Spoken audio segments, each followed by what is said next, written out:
আন্তর্জাতিক মাতৃভাষা দিবসের ছুটিসহ সরকারি 2 দিনের ছুটিকে কেন্দ্র করে পটুয়াখালীর কুয়াকাটা সমুদ্র সৈকতে ভিড় জমিয়েছে লক্ষাধিক পর্যটক।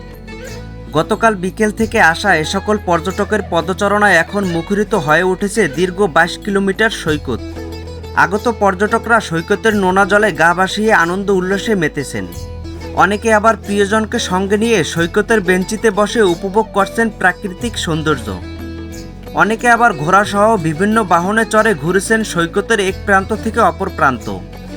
আগত পর্যটকদের ভিড়ে বুকিং রয়েছে শতভাগ হোটেল মোটেল। বিক্রি বেড়েছে পর্যটক সংশ্লিষ্ট ব্যবসা প্রতিষ্ঠানগুলোতে।